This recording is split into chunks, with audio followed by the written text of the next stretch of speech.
All right, we're live on Friday. These weeks go by so darn fast. It's insane. Like, I feel like we get a lot done, but man, I need more time. I need to slow this down. It did go by quickly. I think I should sit on the couch more. It makes time go slower. Just bring a couch in here. Put it over there on your side. Yeah. It's Friday the 13th, for what that's worth. Oh boy. Yeah, I don't know if that's a sign of the Armageddon or what. We're here. We're working. Yeah. Let's see. Here we go. We got people checking in. I like doing this. Everybody should be off today. You should have a bunch of people watching. So Auckland, New Zealand. Nice. that's cool. Ann Arbor, Michigan. Bend, Oregon. And the New Zealand guy has Kiwi in his screen name, so he's legitly. Oh yeah. He's not just in his mom's basement. Got it. Rockwall, Texas. Half day Fridays. Hey, that's a good idea. Half day Friday. Yeah. I think logically, my guess is next week a lot of people won't be working, or they'll be working from home, quote, which you can never get as much done. But I think what we had sort of a meeting to discuss. Clearly there's a high likelihood that all economic output will change. We may have inventory supply issues. We may have issues with people buying stuff, and so we need to survive, like all small businesses are going to attempt to do through an economic downturn. I mean, it's fascinating how it happens, and it's how completely unpredictable it is. And how some bullcrap guys like, I told you so. Those are the same guys that say I told you so all the way up through the upside. Yeah, it's like you're guessing all the way through of it go, negative, then you get it right, and then those are the same guys that those are the guys that you punch and knock them down to the ground. They're still talking trash. That's pretty typical. But it's fascinating how it happens. I'm so glad I'm not having to take those ridiculous calls from people freaking out. It's fantastic. So yeah, next week could look a lot different. We'll see. Fortunately for you, before I came to work at OG, the prior 4 years I worked from home, so I'm an expert there. I'm really good at it. Rockwall, Texas, checking in. California, Miami, Tampa. Hey, our employee Mike, who's off today, he's got a wedding going on this weekend. Greetings from the Windermere wedding party. Hope you're having fun there, Mike. Augusta, Toronto, Ontario, Canadians, New York, Massachusetts. All right, you can't add fuel to this. You're gonna get your questions. You're never gonna get any questions because everybody's just gonna be shouting out where they're making stuff up. Yeah. Here we go. Our buddy Dan, who always checks in. Hello from Minneapolis. Got my new OG Spec Mosmatic set up the other day. He ordered that last week, right before we went on. Very impressed with the fit and finish. Thanks for the super fast shipping. Yeah, they're super legit. I think we just get another pallet to restock the 1/4-inch fittings we're missing. Yep. Yeah. Good. So all that'll be back in soon. And then where are we at? Are we almost ready to launch the having it all kitted out inside of the Krenslows and all that stuff? For the Krenslows, they're basically ready to go now that we have the pieces. The rest of it are going to take a little more time, but yeah, those two will be good to go. They're all built and ready.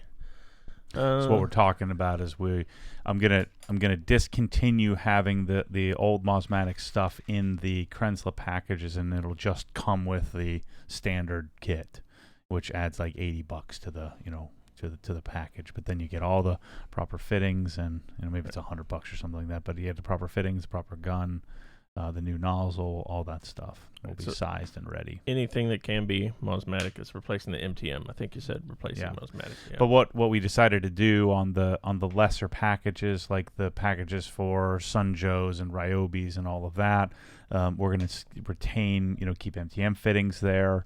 We're going to retain having like the ultimate kit will be the traditional, the old Mosmatic. Of course, we can customize anything. But we're trying to figure out what makes the most sense, what would be the most popular, analyze some data of what people were buying, and building out the kits and packages to make it simpler for people to buy. So we're working on that. So let's see here. Yep, Tim noticed we're back on the matching shirts. Yes, indeed, Tim. Matt called me last night and said, which one are you wearing tomorrow? So I told him, dialed in. Let's see. Hickory, North Carolina, good. Here we go. Mobility Today wants to know, what are your thoughts on Hydro-Silex? Hydro-Silex, hope I'm pronouncing that correctly. I used Bead Maker, but oddly the Hydro-Silex seems to last longer, but obviously more expensive. I don't know what Okay. Hydro-Silex is, Oh, all right. so I don't know. So it's probably not good. I don't know. Yeah, I'm not sure what the heck that is. It sounds. Yeah, I don't know. All right, I wanted to read this question because you touched on it briefly just a minute ago. This is from Adam Gonzalez, who emails us sometimes, from Gonzo Detailing. Any foreseeable shortage of any products carried by OG because of the travel ban, or by any other suppliers of detail products? Yeah, I don't know. We'll see. That's a little unpredictable at the moment. Bringing in stuff from Europe. I'm not sure. We usually have like a 6-week tail anyway to bring something in. So, I don't know of anything at the moment. Obviously, press all bottles that haven't shipped will probably be held up. I don't know. We'll see. Stuff coming over from China. We'll find out if fittings become problematic. It's a real economic risk. The one, you have to be able to sell to somebody, and then secondly, you have to be able to supply them what they want. And so we're at potential to see a significant impact. So we'll see how it happens. We'll have to weather the storm. I wished I had slowed my roll a little bit on inventory purchases and stockpiled cash. But I've continued to take risk in buying more inventory and launching more products and chasing the vision. I don't know. We'll see. Hopefully, if I have to raise capital, you'll see me make a podcast. Who wants to invest in Obsessed Garage at a nice modest return? We'll see. I think we could probably raise some money if we needed to, just to hold us over. Because it's very clear that what we've created is a high demand, and we've had throughout this last week, we've had our biggest days ever.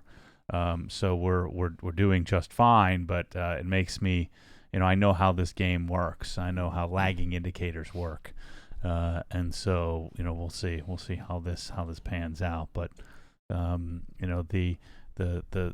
the ridiculous part about it, you're shutting down for if you think you're going to shut down for a couple of days, that does no good. It has to be weeks or months. And so I don't know how this is going to play out. We actually got an email today from Veloci because they receive stuff from China and from Italy, two countries which are very much impacted. And they said as of right now, there is no slowdown. That could change in the coming weeks, but as of now, they still get it as they have in the past. So we'll see.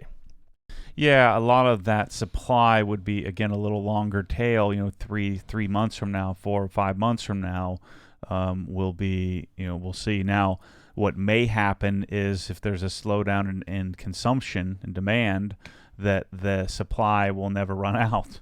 So we'll see how it goes. But hopefully, what happens is supply runs out. That means demand is still there. That means that economic output is still happening.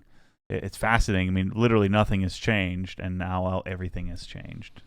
All right, here's a good question from Raphael in the chat, because we kind of speak about this just because we know, but some people don't. What's the difference between Mosmatic and MTM when it comes to fittings, and why are you choosing Mosmatic? Well, MTM fittings are, Italian engineered, Chinese made, or they may not even be Italian engineered, but they're Chinese made. And they're made, not sure what, if it's 416L or what type of stainless is used. And so think about how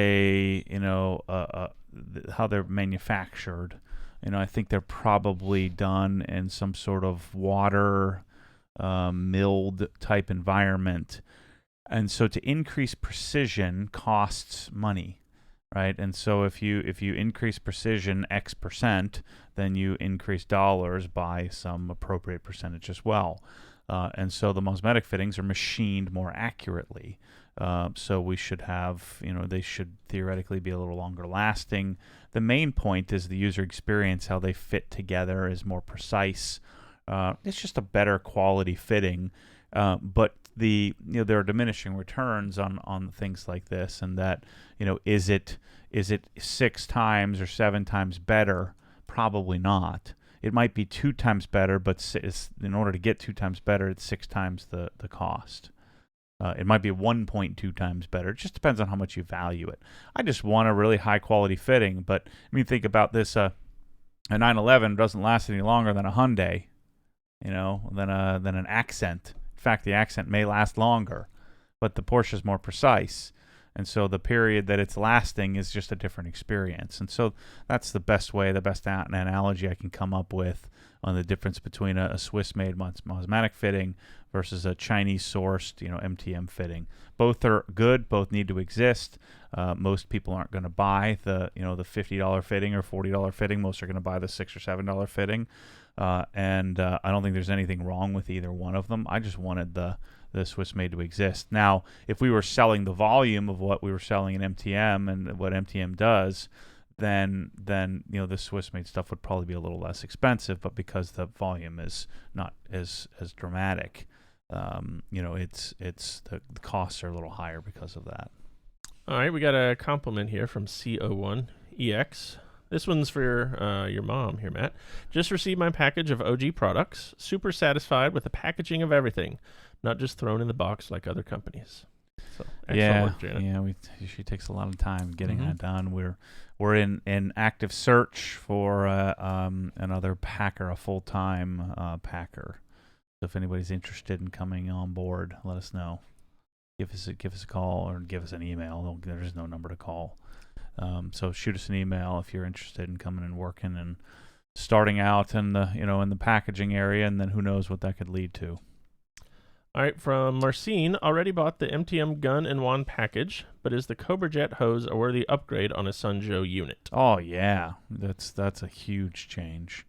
The hoses are really bad on all the Sunjo hoses aren't as bad as the Ryobis or the Greenworks and some of the others, but the Sunjo hose is not very pliable at all. Assuming you have like an SPX 3000 or up, those hoses aren't as bad, but they're too short, so you would need to extend it, and it's it's just not very pliable. So yeah, you'd want to upgrade that for sure if you can. My wife is checking in the chat here. Megan says, "Y'all are so cute, twinning." I'm making sure it's love you, boo. Is she off now for spring break? Yes, they have spring break. Yeah, so she's off for the next week. And then maybe longer after that. We're about to find out, I think, today. Wouldn't it be kind of a cool deal where the teachers, instead of teaching, send home work? I wonder if they could orchestrate some sort of thing like that. They had a meeting on something similar to that yesterday, trying to figure out a plan in case. Like, how could you get that? Tough. Yeah, I mean, you'd have to. I don't know, because maybe not everybody has printers at their house, or I guess it depends on the school, on how of what the affluence was of the people, right? Whether they had the ability to print and get the print the curriculum out, and then if the but likelihood if school is canceled and parents are home, then parents could take the time to teach the kids, but then maybe not all parents have the capacity to do that. Yeah. Let's see. I know I've been struggling with Kate's math homework. I'm like reading it 6 times. I'm like, what do they want me to do? I have no idea. I know a good tutor. Let's see. What's around the corner in terms of new products is from JP in the chat. Anything going to get you excited about seeing? Yeah, all the FIAC compressors came. The Werther FIAC stuff came just today. Right? Yeah. Sonic MSS Plus is coming, so we have some samples. I mean, MSS Plus is already live. You can buy it. But I'm going to have a couple of cabinets to show you what that looks like. The prior stuff, hose bibs, should be here Monday. So all of those products will be launched live and in stock, ready to go.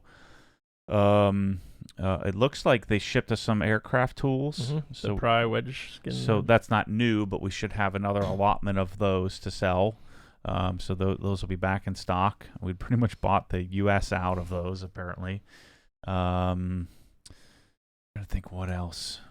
That's it for now. And that was actually someone who listened to the podcast, put me in touch with the right people to to get that figured out. So thank you to that guy. I have a call with Milwaukee this weekend or next week. They keep pushing it back, so I don't know. We'll see. So Milwaukee Tools, it's not dead in the water. And then once I get through the FIAC stuff, I do want to chase the Chicago Pneumatic to have an air tool suite, and then also get the car capsule stuff dialed in as well. So the Corvette will be complete in a couple of hours here. I finished polishing the rear bumper. The rear bumper's done. And so I'm on to some product stuff, mainly installing the new air compressor, the new air dryer oil separator, the whole thing that I'm putting in the other side. All right, let's see. Ben here in the chat says, thanks, guys, for the pressure washer package and the buckets. It has been a great addition to my business. I caught so much crap on the OG Facebook page. LOL. Thanks again. Good work there, Ben. Yeah, people don't like it when you listen to logic and spend your own money. They don't like that. Some people don't. 95% do. It's the 5% that don't that are super vocal and usually don't type in full sentences. So if that tells you anything, then I don't know what else you'd need to help you, realize that the typing in full sentences would be a requisite for intelligence to me. But I don't know, maybe not. All right, let's see. This is from Jose in the chat. I have a mobile auto detailing business, and I've had the Karcher K1700 Cube for about 2 years. I've been thinking about upgrading. Should I get the Krenzla K1122 or the Comet, or maybe something else? No, I would probably get the 1322. It would be a little more compact and capable for your setup. I'd probably do like a 1322 and maybe a hose reel or something. If you couldn't mount it to your rig or your van or your truck, then maybe just get like the little portable Cox reel or something like that. So I'd probably set up something like that versus because the 1122 you got to lay down on its back, which is fine. But I think I'd probably rather have it so that I could. It's just more compact to put it in your vehicle than having the taller 1122. But I mean, it's the same pump, so they would work. I mean, I'm only choosing the Comet if I needed to save $300-400. All right, our friend David here in Alabama says, I bought some OG buckets and vinyl during the Black Friday sale, but have not made the time to set everything up yet. What is the best practice for vinyl application? Soapy water or something else? Yeah, I mean, that would work. A little baby shampoo in the water. You could use a detail spray, and you just sort of squeegee it out. We use slime. I just don't know what it would be necessary to buy slime to do that. But yeah, you just hose it down with a little bit of put a couple of drops of baby soap in a spray bottle and spray it on there and get it set up and squeegee it out. All right, let's see. To do it. I want to go to a question from Nicholas on Instagram. Hey, Matt, my birthday is coming up in a couple weeks. I'll be placing my annual OG birthday order. Nice. Is there any chance I could get something signed for my order this year? Sure. Just shoot us an email. Yeah, I'd be happy to do that. Yeah, we do that fairly regularly, Nicholas, so just email us. We'll get that either Kyle or Chris at obsessedgarage.com. Todd Herring wants to know, do you have a coating removal video coming or one stored away? Been thinking about the Raptor, but also just want to see/hear your expertise on this effort, since now that coatings have been around for a while, a lot of us are going to have to deal with this next step. Yeah, the Raptor, I mean, it's looking likely that Moderator Weekend isn't going to happen next week. So we were planning to do the Raptor from head to toe. So the Raptor will be coming here soon to get the C-quartz removed and then reapply something new. The problem with coating removal is just such it's not an exact science. Like, you can't just move, so you like wipe something on and it comes off. That's kind of the point of the coating. It's supposed to stay on the car, and so that's the tricky part with that. You just have to keep polishing and hope that it all comes off. And I guess the way you can tell is when you're in your final step and you're putting your coating on, if it bubbles up and doesn't stick. But even then, a lot of coatings you kind of have to work in anyway, so it's not an easy thing to do, to figure out. But it should come off with a compound and a microfiber cutting pad. All right, let's see. Jonathan wants to know, he says, Jim White was looking to travel and do some work. Any conversations about him coming to OG? It would be great to see an intensive filming of his new car prep for the GT4.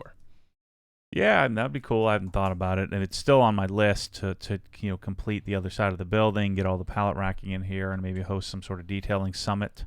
That's on the short list. I want to get the a couple of cars out of here and get the the facility up to standard, and then I'd like to host first an open house and then some sort of YouTuber detailing summit. So yeah, Jim has an open invitation anytime he wants to come by, and he can certainly come here. All right, let's see. Jesus wants to know, when will the second round of PF22 quick disconnect packages be available? I would guess three weeks or so. They're already sort of milling them, if you will. So we have 100 of those. I think 200. What do we have? 200 couplers, 200 caps, and 100 of the plugs. So we should have some more in 3 or 4 weeks, something like that. And I looked. We have currently there are 115 people who have signed up to be emailed when they come back in stock. So lots of people are wanting that. Cool. That's a good thing. Let's see. PTS GT3 wants to know, with soft paint, like on an S2000, is there any need to go with a softer or more plush towel than the blue small edgeless drying towel and the polish removal towel? Yeah, I mean, you might have to. Like on my S2000, we had to try some funky stuff to get it. We had to end up having to use Carpro Essence, which is basically just filling it and then wiping it very gently with, I think we used the Eagle 350 on that. You need something as soft as humanly possible. So you just have to kind of try stuff. But the Creature would probably work, the blue edgeless drying towel. All right, let's see. Brian asked a question here, and then Brad answered it for us in the chat. So thanks, Brad. We should just let Brad answer all these questions.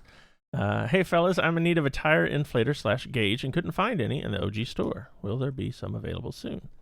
And then Brad says, yep, search for PCL in the search box. That'll take you there. Yeah. Where are those in the store? I don't even know. They're in there somewhere, aren't they? Mm-hmm. Yeah, definitely. In the air compressor area. Yeah, you want the PCL Acura 1 is the one that you want.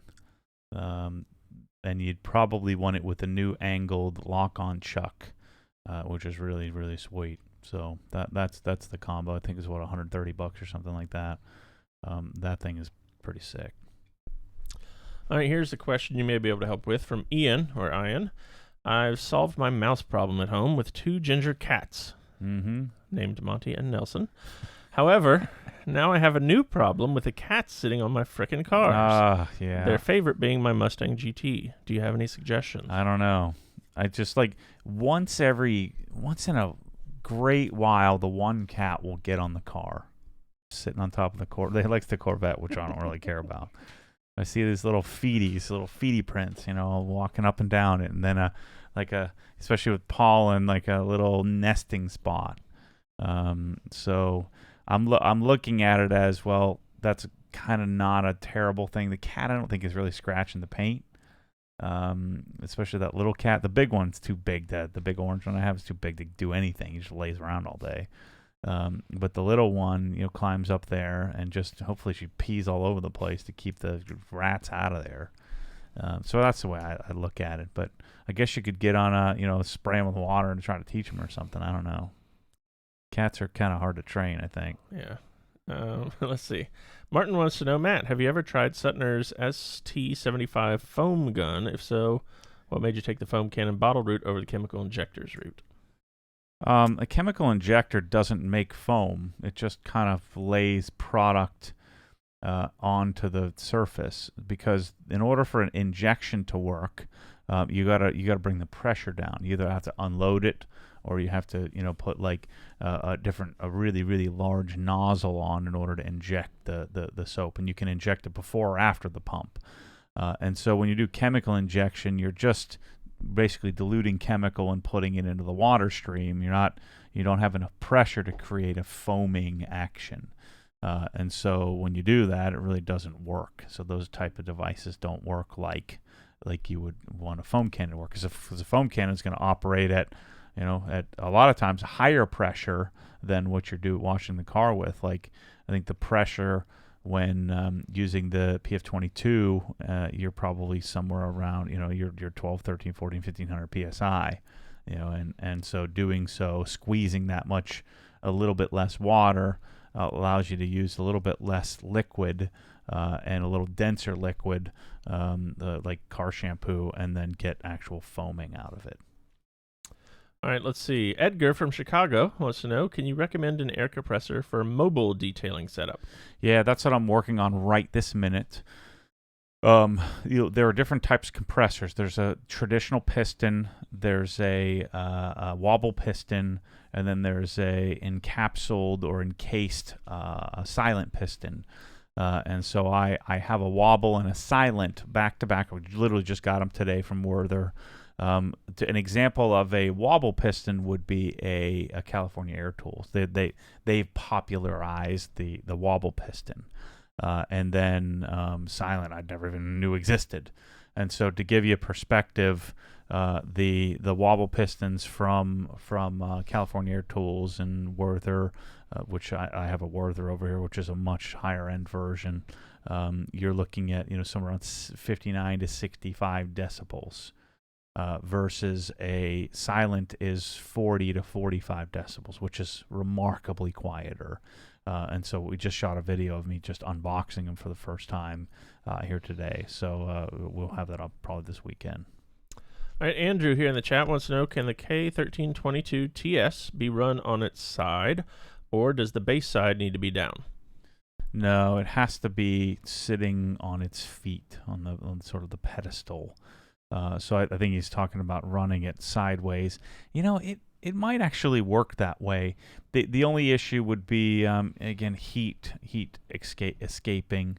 I mean, it's really designed to be a certain way, so I don't think you could run it on its side, but it's certainly better than you can't run it vertically, because then it doesn't cool properly. So wouldn't recommend it there, Andrew. Yeah, I don't know. I think you probably could. Like he's talking about, it's like this horizontal and just flipping it this way, not flipping it up this way vertically. So I think he might be okay doing that, but I'm not. I don't know for sure. Let's see. Noah wants to know, do you have any suggestions on an OG spec backpack? Need to get rid of my Marshall/TJ Maxx special. I have Peak Design everyday backpack. I have the 20 liter and the 30 liter. At first, I really didn't like them, but then when I watched, they have like an hour and 20-minute video showing you all of the things that this thing can do, and so that kind of got me around to like, they kind of have to break in on you. You have to kind of break it in your shoulder. It's a photography heavy bag. I don't use it for photography stuff very often, but it's I like it a lot. Those are the two that the Peak Design everyday backpack. Check them out; they're pretty sweet. Let's see. We have a couple super chats here. Same guy, James King. Thank you, James. $2.99 and then $1.99. Are you going to stock up on toilet paper? Smiley face. Smiley face. Yes, it's so stupid. I don't have to worry about it. Michelle always gets goaded into that bull crap. Michelle's got you covered. I just said I'll just walk over to the sink and wipe or get in the shower. Gosh sakes. Or use paper wash towels. bay. Yeah, I got an entire wash bay, So, yeah, it's so funny. People are so gullible. All right, let's see. Matthew wants to know, Matt, have you considered upgrading the E92 audio system? Yeah, that would be on the long-term list. If I keep that car, which I don't know what I'm doing. You got to sell the M5 and the Z06. Telling you, with a market downturn, if you catch me at the right moment to make me an offer, you could have either car, and you might get yourself a deal. So, we'll see. The other option is I could part out the cars. I just don't want to do that. I think that they're better suited the way that they are, and I could just put them back together. But the Corvette's looking great. That rear bumper thing is pretty sick. Should have done that a long time ago. All right, let's see. CO1EX says, Matt, I have a set of wheels that were powder coated a few years ago. Do you know if using clay bar on powder coat is the same process and result as normal paint? Yeah, it should be. I mean, you'll probably mar it, scratch it, so then you'll need to polish it. But it generally reacts similarly. Powder coating is much thicker. But I mean, you could do a light polishing to that to clean it up afterwards if you needed to. It's just doing wheels is such a pain in the butt, because you don't have a lot of room a lot of times outside of the face and the barrel. Get in there and polish it up. So yeah, I just use tons of lubrication, and I like using a clay bar instead of auto scrub on the wheels, just because it's easier to get into the little cracks and areas. All right, TJ Sands asks, do you have a Cox portable hose reel solution for mobile detailers, ideally 50 to 75 feet? I mean, they have one. I just don't have it. It's the 100 series. You can get it in 50 or 100 foot. They have them all. They have them on Amazon and all over the place online. I just haven't brought them in because can't even freaking get the ones that we need. So TJ, if you're looking for one specifically, you can email Kyle at Obsessed Garage. He can help you find the right one. It'll take a little while to get it, but yeah. I mean, we can order it if you want to make sure you get the right one. Oh, lots of chat here about using the wash bay for cleaning. That's not good. Any home audio / theater update? JD wants to know. We have to do an update to the Ubiquiti network. My Meraki license is up. It's the 3rd year of the product. It's time to remove the Meraki. Now the Ubiquiti come out with their new Dream Machine, which would do my firewall protection, which will pass gigabit internet, which I now have. So I have a gig download and like 40 up. Man, if I had a gig up, that'd be fantastic. So the gig down, I'm limited. So I have to do a new Nano Beam, because my Nano Beam is maximum throughput is 450 megabits per second. And then we're going to do all the pro version of the access points. So I have 3 APs, 2 network switches, which will be fine because those are gig switches. So I have 2 8-port switches. And then so we're going to put a couple of cameras out in the wash bay, and then do the network. So that'll be an update, because the home theater is basically useless for any kind of streaming because the Ubiquiti network is down. All right, let's see. Z-Chan wants to know, can you do more vlogs? You do them, right? I do a boatload of them. They're just largely inside the hex. So you can go in, you can pay $8 and binge watch them and cancel it if you wanted to, or you could go and honor the source and pay the $60 for the year and become an Inside the Hex member. I've got tons of vlogs on there, so go check that out. You might like that. Worst case, you binge watch them over the weekend when you're sitting around inside and cooped up in the house, and but there's tons of content on there. What do we have, like maybe 50 videos or something like that? Yeah, there's a lot in there now. Here's our buddy Brian Deal checking in. It's been almost a full week since he sent me an email, so I'm feeling, well, Brian, I need something. Let's see. Hi, Matt. What is your favorite engine oil viscosity that you use in your cars? Well, it depends on the car, but like on the GT3, I like AMSOIL 5W40. On the M3, I stick with the 10W60 TWS. There's lots of conjecture, lots of debating on whether you should do a thinner oil on that car, but because of the rod bearings.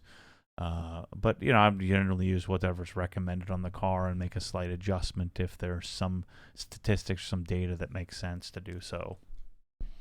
All right, here, let's switch it up a little. I think you might enjoy this question from Ethan on Facebook. Since it's been a while since you went to VaynerMedia for the 4Ds, have you been doing any of the strategies that Gary talked about? If so, how have they worked?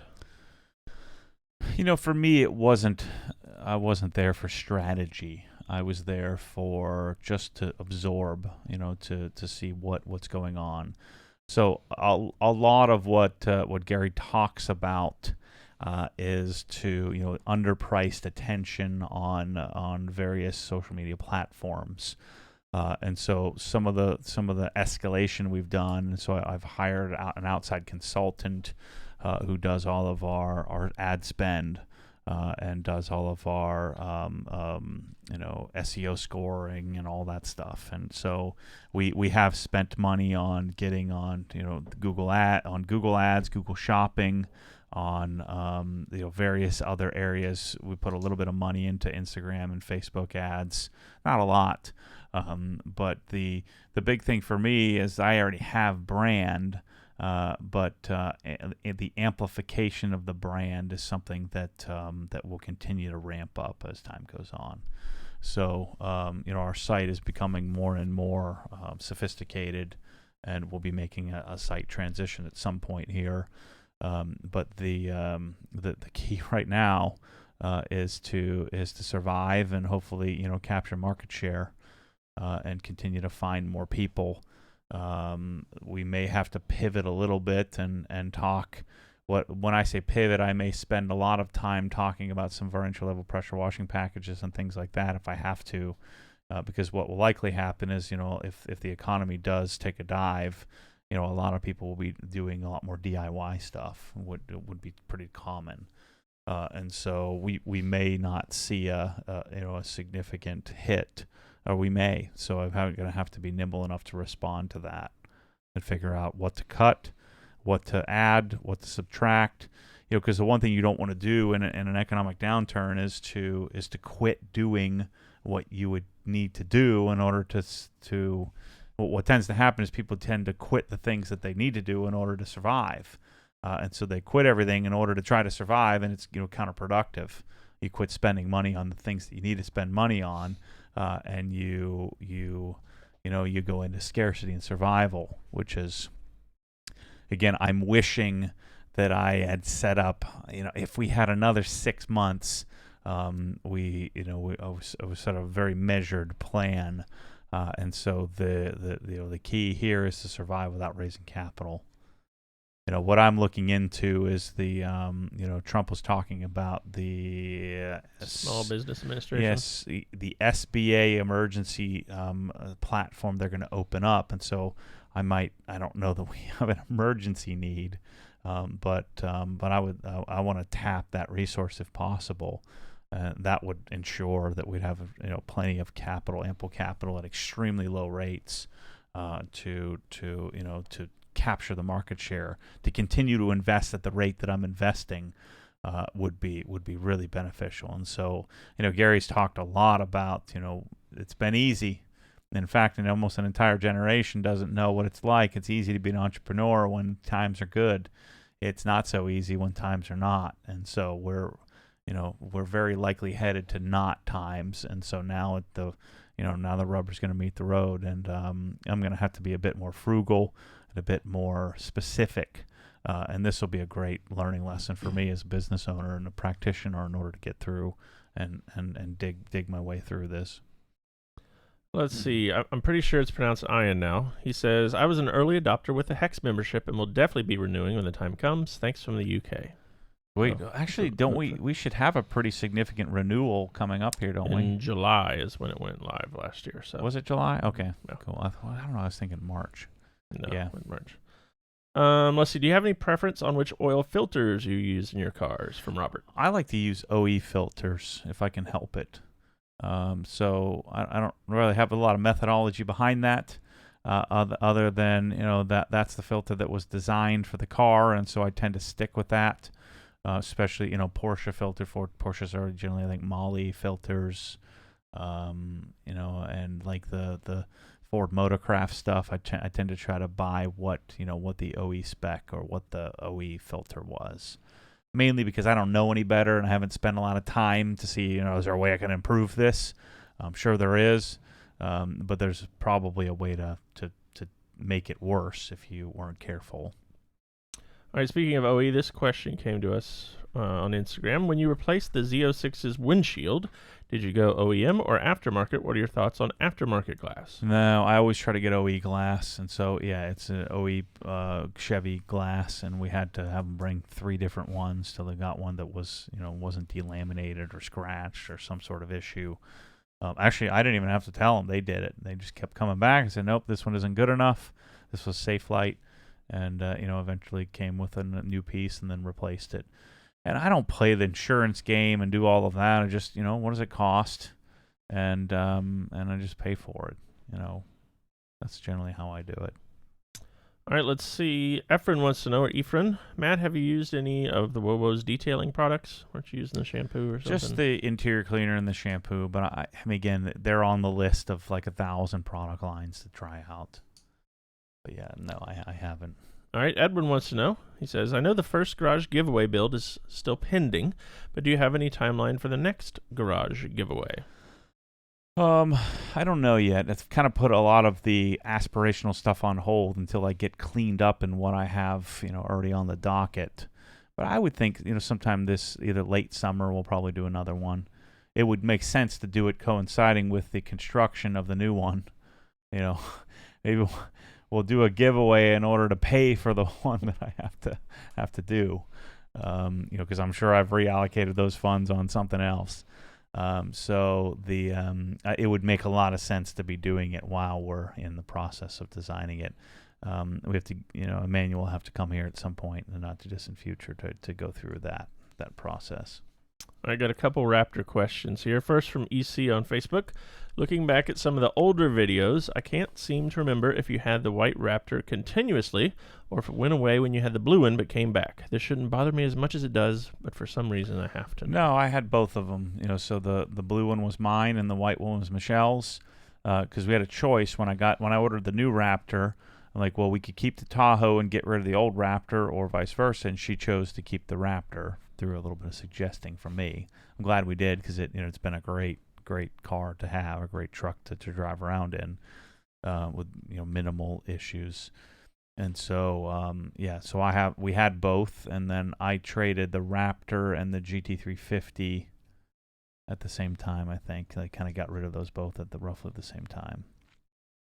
All right, another Raptor question from Brandon on Instagram. Any other plans for the Raptor besides new wheels and tires? Can't wait for the new detailing series on it. Yeah, I mean, we'll put the wheels and tires on. I've got to fix the steps, do a full interior overhaul, things like wiper blades and swap, get it cleaning out, fluids and things like that. I'm probably going to need to get new, what do they call them, a steering shaft? I don't know what it's called, but there's the boot. There's some boots that are ripped open that I'm going to have to probably do some repair there. It needs an alignment. I've thought about doing a bed cover for Michelle, but I think she'd like it without it better. She's always throwing crap in the back there. And having a bed cover is a lot of maintenance, a lot of opening and closing it. So mainly just getting it back up to standard. It has 91,000 miles on it now. Starting to get little quirks, little issues. The amp research steps aren't going up and down anymore, so I got to figure that out. The door was an issue, so I figured that out. So just getting it tweaked and maybe getting a few interior parts to fix some of the things the kids have broken and get it back up to standard and buy another couple of years with it. All right, another Instagram question here from Onward Point Now. Do you know if it is possible to remove warning labels off of cloth GT350 sun visors? I follow your success with steam and denatured alcohol, but mine seem more like screen printing than a sticker. Yeah, I think it should probably still come off, I would think. I can't remember if you did that to yours or not. Yeah, I've never had any cloth ones. It was always either Alcantara or leather. You could try using denatured alcohol, kind of soak it in that and see if that would help it lift. But usually it's one piece that you can pull off. You should be able to do that. You'll probably still have a little bit of an outline, but you should be able to clean it up to make it look better than it looks now. All right, Eric here in the chat wants to know, hey, Matt, how's your dad's WRX doing? Does he still have it?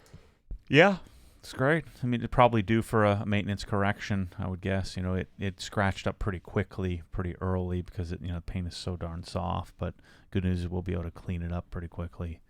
But yeah, it's probably due for a maintenance correction, I'm sure. He still has this guy like 12,000 miles on it. He drives like a mile a day. That's good. Yeah. Let's see. Here's a good question for you from Refresh Garage. How has Instagram shoppable post been working for you, especially as compared to Facebook store or website? I've been reading that Instagram is the future. I'd just like to hear some of your real-world experience. Yeah, I don't know yet. I mean, we just got it worked out like this. I was, there's a gentleman who works I think a VP of product development at Instagram, and I saw it in his signature and his email. We were doing I still have to do some work for him, doing some garage design ideas, and I said, hey, I'll do. I would have done garage design anyway. I said, can you help me get my darn store fixed? And so now we have shoppable links, shoppable product links. It's still kind of clunky. Like a lot of products show in review, a lot of them don't show up still. When you try to tag it. In fact, I want to look to see if the if the new product would just put up, what was that, the plug. Let's see if it'll let me tag it. But the cool thing about it is that now, because you can't post links, so now it allows me to go and and send you to the right spot.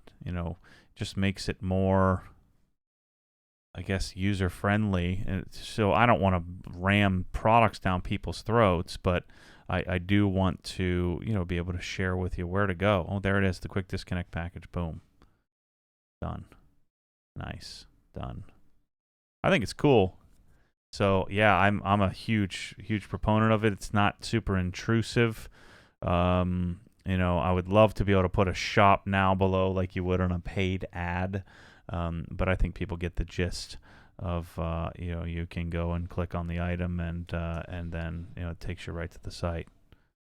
All right, here we go. Here's our SEO guy Brad chiming in. Conversion rate from Instagram is up 400% from February so far in March. So yeah, massive. It works. Yeah, massive difference.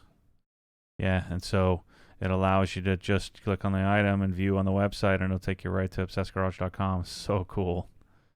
Sold out. Email when available. Boom. We're there. Gosh, our website is awesome. It's getting better and better by the day. Every day we make a small improvement. Like the T-shirts that we have on sale. You can go click those, and it'll at least take you to the roughly to the right spot. So while I don't know how many we have left, but go in and buy the rest of those. Let's get those cleaned out so I can make some new ones. The old ones are fine. I just they're good. I just want to get new ones. New designs. Quality's still awesome. Yeah. Let's see. This is from Il Padrino on Instagram. What are your thoughts on Softronic tunes? Doing catless headers on my Cayman and using them to avoid CEL. Whatever that means. Yeah, I mean the issue with tuning any Porsche is the fear that you're gonna have warranty issues in the future. Notice how I never say void warranty. You can't really void a warranty.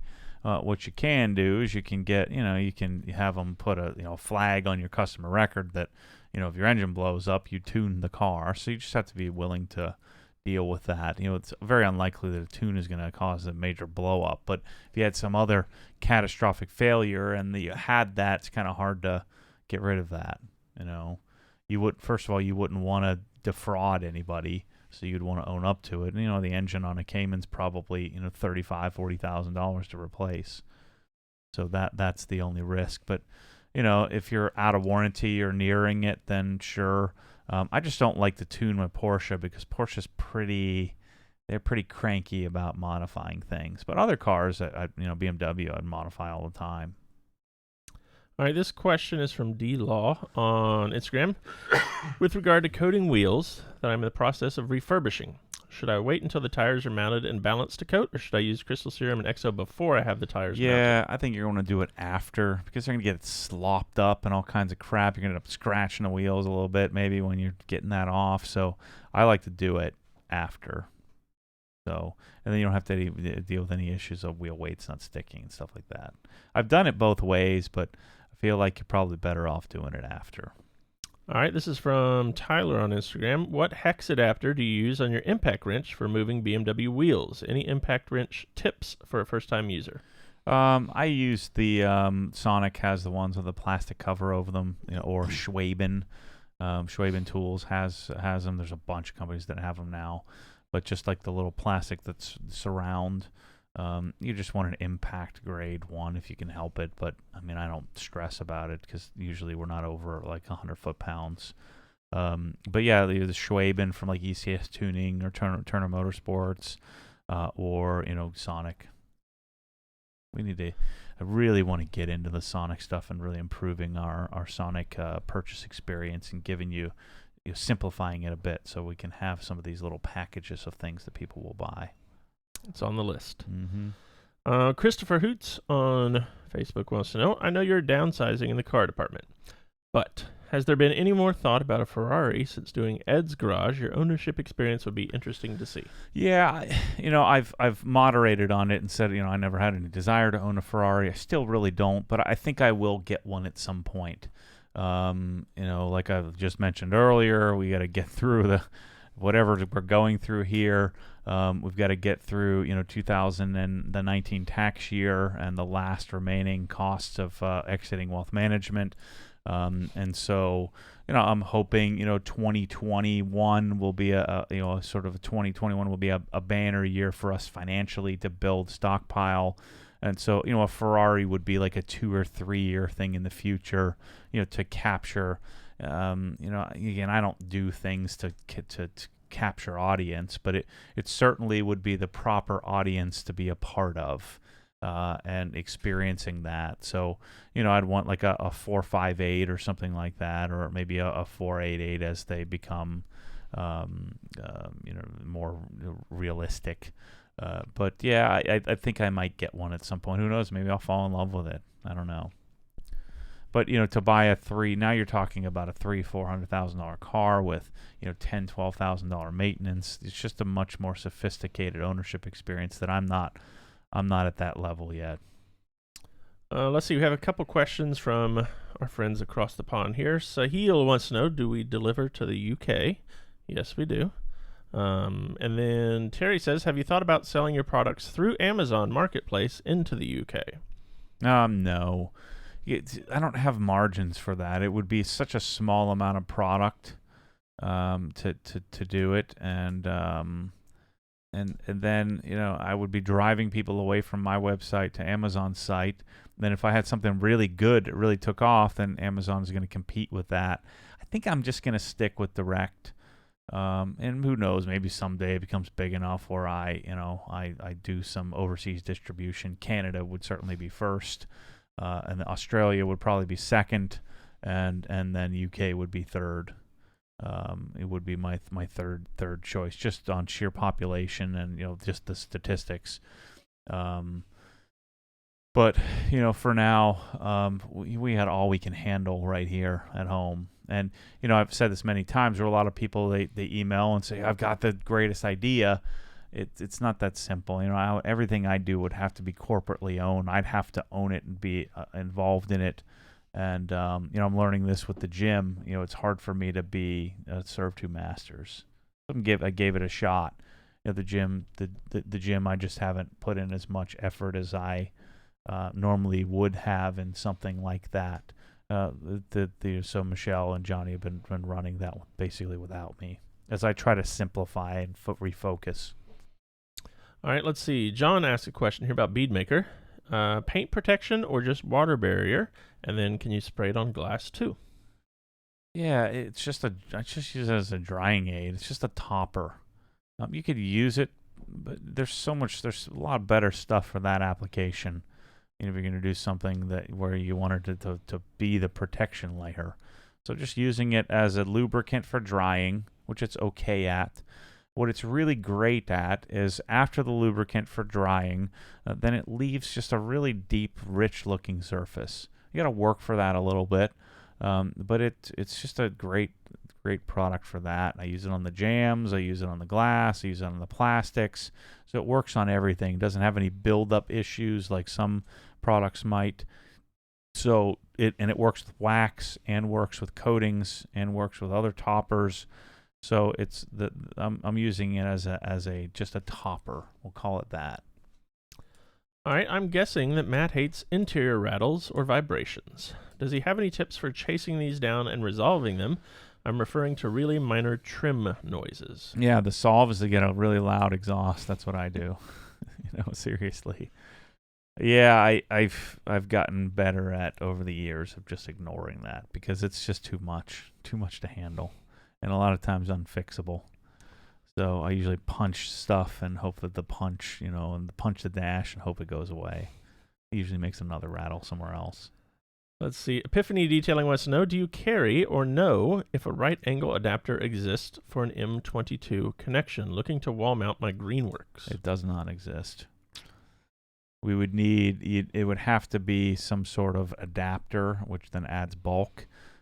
Or some sort of swiveling, but it doesn't really exist. You have to convert, and so it adds a bunch of bulk. Let's see. Arjun here says, love from India, Matt. So there you go. Nice. That's cool. Christopher wants to know, where do you get your shirts designs printed? I want to get shirts made for my business. Well, we're on our 17th or 18th company, something like that. No exaggeration. Like a million companies. Right now, we're using Hidden Skins in Orlando. So we source the shirts direct, I think, and then they do it. They've been really good with the giveaway stuff. But that's a business where you go through a lot of different ones. Ugh. It's tough. But yeah, Hidden Skins in Orlando is the name, and Megan is the girl's name that we work with. That's my recession backup plan. I'm gonna start printing T-shirts if I have to.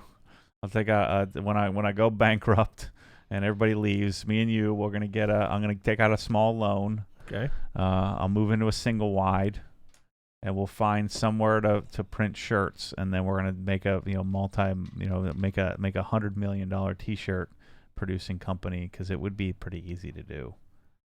There we go. See, we're covered. We don't even have to worry about what's going down. This is good here. Hey, OG team from Canada, from Chad. Hey there, Chad. We love our Canadian friends. Let's see. I want to go to this question here. From Supercars of Calgary, once the M5 and Z06 are sold, what's next for you two? Will you be replacing the M5? Nope. With something more practical for your wife, and or replacing the Z06 for the sports car? Nope. Just doing away with them. Just getting rid of them. I'm thinking about canceling my GT4 order too. All right, here's a question that's kind of off the beaten path, but I thought you might enjoy this one. Like you, Matt, I use eyeglasses and contact lenses. Mm-hmm. Have you ever considered doing a laser eye surgery like LASIK? I can't. I'm not a candidate. I'm like -11.5, and so they'd have to do too much cornea shaving, which would make me a real high risk factor for retina detachment. So I would have to do ICL, and implanted lens, and if I'm doing that, I might as well just stick with contact lenses. Yep, went down that road. No dice for old Matty. All right, Stephen W. says, hey, no more Apple Watch. Michelle, Michelle. When I quit on the marathon, then I'm she like, took it away.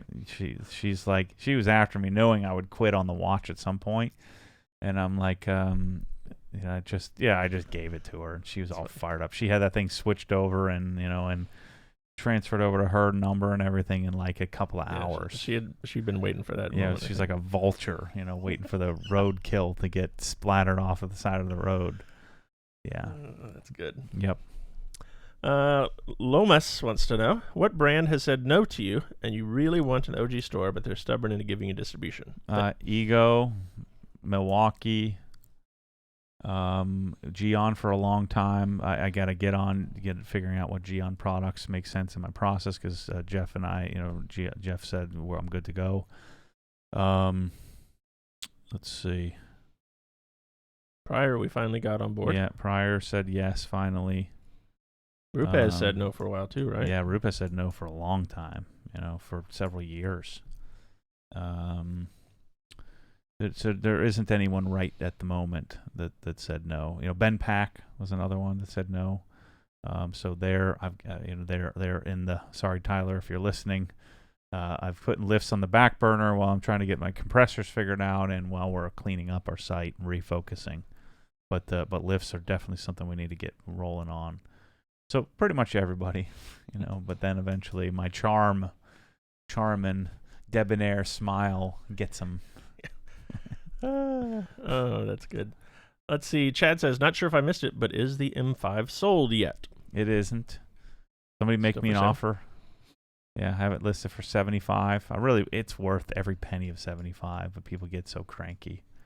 The G90 you could get for whatever. I'm like, well, what does that have to do with anything? So you can get a stripped down base model, new version. It's probably got 25,000 miles on it for 90,000, 80,000. Or we could buy this one that's legit.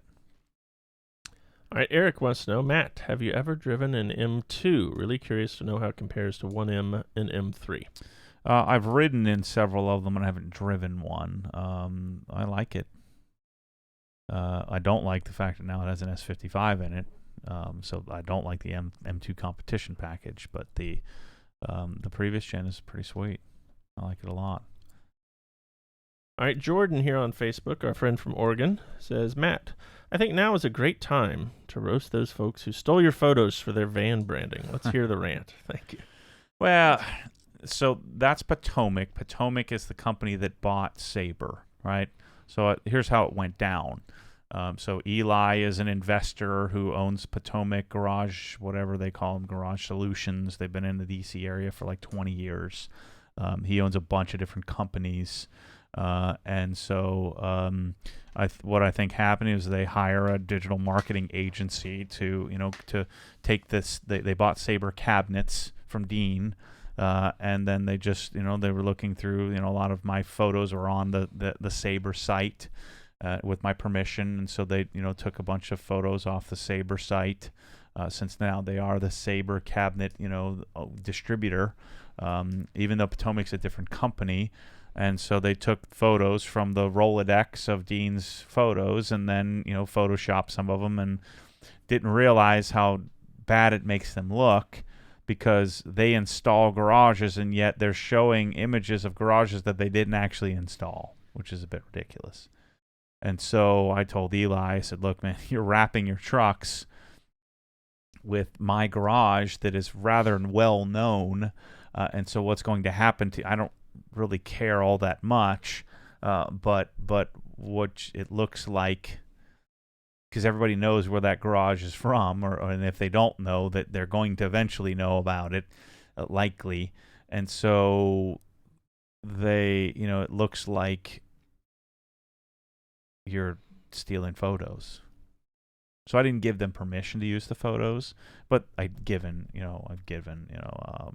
Sabre to. And so that's when I say they're not like maliciously stealing the photos. They were in the kind of the Sabre Rolodex, and they took my wash bay and kind of did this weird red Photoshop. And so it's like media company and rap company that kind of are using images they don't know jack about. But so there's some sort of miscommunication inside of that corporation of what images they're using. And so that's where we're at. So now they got these trucks with these, a couple $1,000 wraps on it with my garage on the side of it. It makes them look really dumb. So that's the story. So I'm not mad about it. It's, they shouldn't do it. It doesn't look good. So, yeah. All right, and Epiphany Detailing, if you're still here, do look at that comment there from Forced Induction Drive. That's Kevin. He's done some work for us. He made the hose storage plugs for us. So he's talking about making him a right angle piece, I think. Let's see. Arjun, our friend from India, says, out of all the cars you've ever owned, which one is your favorite? My E92 M3. It's just my favorite looking. It's a great size. It sounds great. It's fun to modify. So it's it's my favorite car. I mean, the GT3 is the best car, but the E92 is my favorite car. The manual, it's cool. Let's see. Ian here wants to know, what cars that are relatively cheap do you want to own at some point? There probably aren't any anymore, but I've always wanted to own a GTI. I've always wanted to own an Evo. I've always wanted to own I want to own the new NSX, but that's not cheap. So there's quite a few cars that I'd be interested, but I probably will never get. I always wanted a STI, but I don't need one because my dad has a WRX, pretty much the same thing that I've been in a bunch. So, yeah, that's about it. Like an STI hatch is something I always wanted to own. I thought it was super cool, but it's all those are going to lead to disappointment. So, but who knows? Who knows what side of the bed I'll wake up on the morning one day and do something crazy. Let's see. Have you ever driven an Alfa Romeo QV? No, I've never driven any Alfa cars. I mean, they really don't interest me because of the jankiness of them in general, and I don't think that's just generalizing. I think it's pretty well known that those cars are extremely problematic. Everybody says like an F10 M5 is problematic, or an E92 is problematic. I don't have any problems at all. And if they were, they're pretty easily fixable problems, pretty well known problems, pretty well vetted problems. But I think that there's a lot of real gremlins in a lot of the alpha stuff that like are just not diagnosable. So those cars never really interest me. All right, Sahil wants to know, if you do keep the M3, do you have any future plans such as lowering springs or coilovers? Wait, say that again. I got sidetracked. If you do keep the M3, mm-hmm. do you have any future plans for lowering springs or coilovers or anything like that? Yeah, I'll be doing coilovers of some sort, likely Bilstein B16, I think, PSS 10s that have EDC functionality. And then I'd be doing carbon ceramics at some point, probably a stereo. I already have the painted trunk coming, and then getting the water spots off. Getting a new windshield for it so that it's fresh and clean. So just really tweaking and dialing in. I want to take the BMW Performance seat out and re-lubricate it all, kind of take it apart and put it back together because there's a little bit of a squeak to it. So just really perfecting things in the car, something I'm interested in doing. All right, Sonic SVT04 says, with the consolidation of builds and selling off some of the fleet, does this mean no luck in finding an older Civic Si? No, I mean, my eyes are always open if I find one. That's one of those things that if it was 2 years from now, that's fine, but I have put it out there so everybody kind of has it in the back of their brain. If you see an 8,000 mile Electron Blue SI, that you message me and I'll get one. All right, Brandon wants to know, which Ammo NYC products have stood out to you? The one that stands out the most, that always stood out the most, is Hydrate. Hydrate is a drying aid type product. It was a kind of a pioneering product where nobody was using a drying aid, and it was Larry's suggestion that you do so. And Hydrate works extremely well because I believe it's some version of a spray wax. It just doesn't work as well on coatings, so I've kind of moved away from that. But that was always my favorite product. It was the only product that sort of survived the process of mine. So I tried them all, bought all the products and tried them all, and that was the one product that I thought really stood out. And that's pretty typical of any product line, to have something that stands out. And even if it stands out, it still may not be my favorite. Again, I've stopped using, based on the advice of many, I stopped using the best in the world because we just talked about the hundreds of lines of products I haven't even tried yet. But just saying that making it a great part of the process. Most product lines don't even have a single product that would make the cut. So to have one that's even considerable or considered is a great thing to have. All right, Ephraim wants to know, since you've used AMSOIL, how does it hold up and what are your thoughts on it? I've been using Mobile 1 and have been wanting to switch over. Yeah, I don't know. I mean, I change the oil pretty regularly in all the cars, so I don't know that I could give you any insight.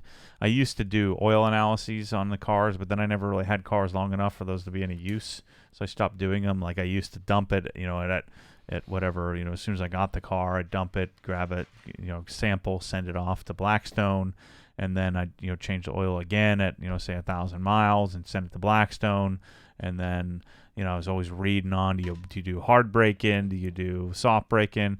The only car I've ever had a motor blow up was the one that I beat, from the very beginning. That was my AP1 S2000. And so that car was the only one that I flogged right from the get-go. There's all these old articles about, you need to seat the piston rings and all that stuff. And so I've kind of stopped caring so much about, I don't care about break-ins, and I don't care so much about oil and analyzing the oil as much anymore because I never really have a car long enough. So I don't really worry about it too much. We're getting some praise here in the chat. Timbo Slice, also Tim on Facebook, touched by the hand of a fake detailer is his favorite new line of yours. That was pretty good. And then Adam wants to know, are you going to get the Nano extension in the store? Yeah. I just looked it up. Yeah, I don't think they're here in the U.S. yet. So we'll have to keep an eye out when that Rupes email comes. But yeah, we'll get those. I want it, and we'll have it in stock for sure. All right. Go down to the bottom here. Thanks, OG and Brad. This is from Brian. Found PC on the store and placed my order. So there we go. Awesome. Thanks, That's man. good. Yeah, I think you'll like it. I mean, the functionality of it is fantastic. The build quality is pretty good. It's the best I've found of all the sort of digital gauge types. I think it's a nice product, and it's something you're not going to beat up anyway and use every single day. So it's a really nice gauge, much nicer than like a lot of the American made ones that I've gotten my hands on. It's kind of neat to have like if you had like the Blue Point, or what's the other one? It's called like Land something or other. I found these to be superior. All right, let's see.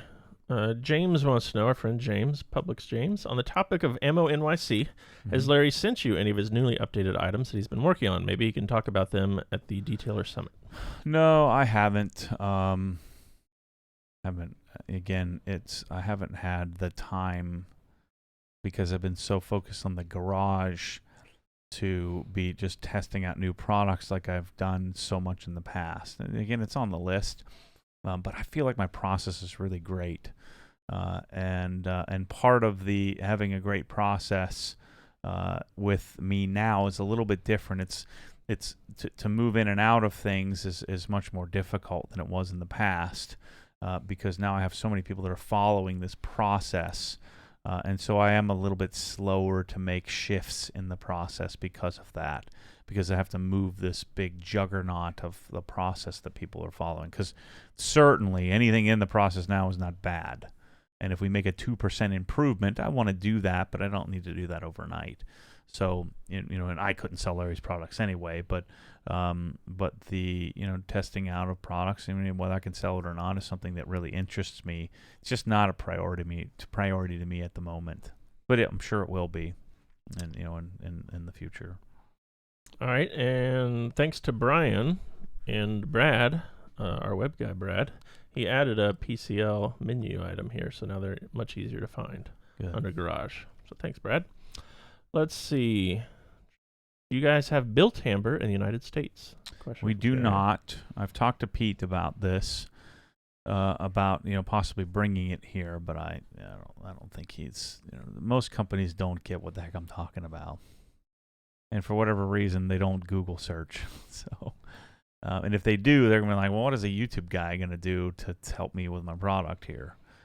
So I've talked to him about, because it's a very limited product line. I think it'd be really great about creating Built Hamber USA, and then I distribute it to people in the U.S. through that, and then choose which products I love for my process and put those in Obsessed Garage, and those two, the combination of those two would do extremely well, probably much better than if you had. What typically happens is you get a U.S. distribution representative. They go to all the shows and all of that. But they don't have the reach that I have, on YouTube and online. And so I don't think you need to do any of that crap. You just, build a great website, make sure the product is sent out really quickly and efficiently. And I think the way to do it would be to sell it direct. And then partner with some strategic distribution partners that can help add value to the product. So don't sell it through the retailers that don't add any value. But do it through certain distribution that would spend the time and effort at providing a resource about the product. Let's see. We have a question here. Any tips on removing scratches from interior glass? I purchased a new 2019 911 Turbo S and found a fairly heavy scratch on the inside of the windshield on the driver's side. Very annoying. Yeah, it's going to be tough, man. There's not much you can do about it. You can try polishing it, but I doubt it's going to come out. You can use a glass polish like Siri glass or something like that, and people swear by being able to sand glass or polish glass. They go for it. You're going to be in that one spot for an hour, and it's going to do very little, depending on how deep the scratch is. If you can feel it with your thumbnail, then you're toast. New windshield. All right, another question here from our big-headed Publix friend, James. Are the logos that you used in the VinWiki Garage going to become live anytime soon in the new OG website? Yeah, didn't we just pay for those? Yep. We have ordered them. They have not arrived yet. They're in production. So we have 3 different sizes and a couple of different shades. What do we have? Blue, black, and silver? I think so. Yeah. Blue, black, and silver, and then 3 different sizes, small, medium, large, I think. Yeah, those look pretty good. Yeah. Let's see. Can you polish the shiny plastic or trim plastic by hand? You can try, but you'll probably end up leaving straight line scratches. But yeah, I mean, you can always polish by hand. It's just a question of how does it finish out, without the randomness of an orbital and a pad. Any date set yet for the OG open house? No, I gotta finish the place first. I want to get all the racking in here, and get it done. Get my speakers set up and my and my air compressor done and the air lines in place and all of that. Your dad had a good idea. He said when the shelving gets here, we'll just have the open house, and then when people get here, we'll put them to work and make them build the shelving first. Yeah. I would love that. If somebody invited me to do that, I'd be down in a second. Especially if something I was interested in. Absolutely. Yeah. All right. Bryce chimed in here on the logos that we were just talking about. Jim, who makes them, is on vacation. They'll be here soon. Got it. All right. Ryan from the chat says, just received my OG t-shirt order during the live stream. That's cool. My wife was bummed. It was blue, which means no risk to me that it will accidentally end up with her t-shirts. Very fast shipment. Thank you very much. She doesn't like blue. Now you know, Ryan. Just keep ordering blue shirts. We got a few. All right. That's all we got for now. I think it's about 3:16. One person did also, and this was praise for Bryce. I want to say, he said, thanks for getting the podcast up so quickly, so that you can listen to him on his Saturday morning run or something along those lines. So that's cool. Cool. That's all we got. All right. Everybody, I'm going to be back to work, getting videos done. I'm going to be making videos and editing them all weekend. Try to keep you entertained while you're sitting at home, for those of you whose school's out and all of that. So this is our opportunity to, I call it advance and survive, even though there's no March Madness going on, which is really frustrating. That's sad. So this would be an opportunity for us to double down. I've already had this conversation with everybody here. Hey, if we deliver faster, we answer questions more quickly and more efficiently. We use this as an opportunity to improve all of our product descriptions, and we make it easier for people to buy stuff from us. That will come out of this in a better position than when we started. And I'm saying this that this is something I've been thinking about since the beginning of this, since the day I walked out of the door of wealth management. Is at some point, it's been easy thus far. At some point, it's going to get really hard, and this may or may not be that point. I'm hoping it never gets really hard, but I'm going to share it. I'm going to tell you the truth along the way, inside the Hex and on the channel.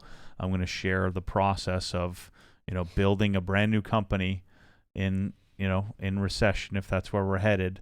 And then hopefully I'm not having that conversation about them closing the doors, which is a very real, very likely event with any small business in a downturn. It's a very likely scenario. I'm not saying it's likely for us, but it is a likely possibility that can happen to anybody. And those of you who have lived it in the past, 2008, 2001, many other times, 1998, 87, we've had many of these periods, 78 through 81. You've had these massive periods of reset. And the good news is that today, in any sort of downturn we have, capital will be cheap. The question is whether capital will be available, so with rates being so low. So I'm going to employ all of my greater judgment and all that I've learned up to this point to make Obsessed Garage absolutely amazing. And because, we won't be able to take it for granted, likely, we're going to make this just a freaking insane company, just absolutely amazing. And so this is part of the reason why I'm ratcheting back on cars. I'm going to spend all week working on a Corvette that needs to move on. If I have that week to focus on, Werther wobble piston compressors, I think I can add a lot more value to the world than me showing you, a carbon fiber splitter on a Corvette that you're either never going to own or not really interested in. Or I think I still, again, I'm not saying I'm going to get away from cars altogether. I'm still going to have a massive amount of car content, just not as much as I've had the last couple of years, where I've lost focus on too many cars. It just stresses me out. It's too much work for me. Then I can never maintain them the way I want to maintain them. Then the Raptor falls apart. So this is the focus. And one of the things I realized this week in my art therapy is that what I do is I create insurmountable projects for myself, and insurmountable deadlines, and insurmountable amount of perfectionism. See, I never view what I'm doing as perfectionism, because I never get there. I never make it there. And so I live my entire life stressed out that I never get to the point that I set for myself, and I never ever get there. And then I feel like I'm quitting on everything all the time. And so what I'm having to do is walk around with my recorder on my phone every time I start to come up with.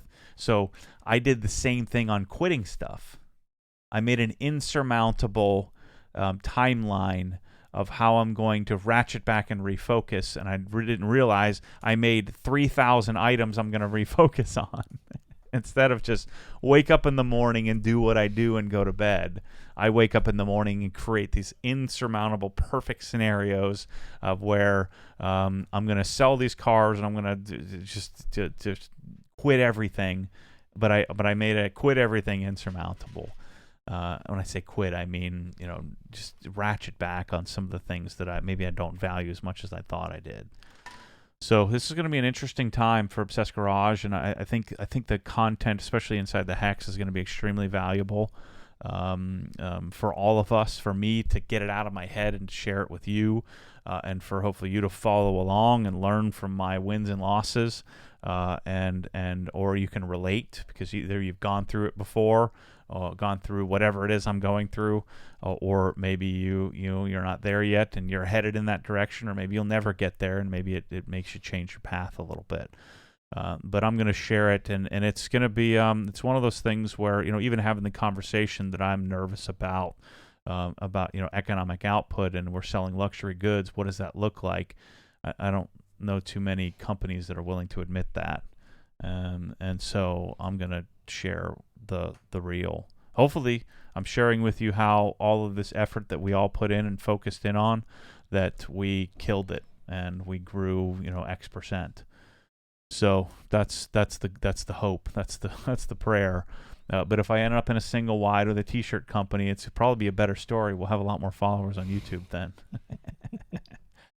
So you'll see me here freaking out, and I'm laughing about it now, but the likelihood of that happening, because we are so aware and we have such an organized and structured business, and we have a following of people that are just amazing, that will buy what we suggest in order to help fuel this thing. They value what we're doing. Because of that, I think there's a very, very high probability of not only success, but massive success because of it. So thank you all who listen and watch this stuff for, every time I say, will you buy a t-shirt, and you do, I'm super appreciative that happens. You're affording me the ability to not make me rich, but to chase stuff that we all want, like trying a fitting for a foam cannon, or comparing wobble to silent piston compressors, what I'm doing now, or taking a Corvette and making it something different, making it something hopefully better. And me sharing that process will be of value to somebody, even if it's one person, is always of value to somebody along the way. And then hopefully the in-between conversations are stuff that we can all learn from each other. So I learn a ton from these comments, answering questions, reading comments, and that's another misconception I want to help people understand. I'm not focused on YouTube comments. That doesn't mean I don't read them and won't respond to them. It's that it was my number one priority. Now it's my number 37 priority. And I'm using it more as just a gauge, for a barometer for where we're at, and not feeling absolutely 100% responsible for following up with every single comment. So anyway, thanks for watching. Thanks for listening. And we'll see you, theoretically, we'll see you next week. Catch you on the next one.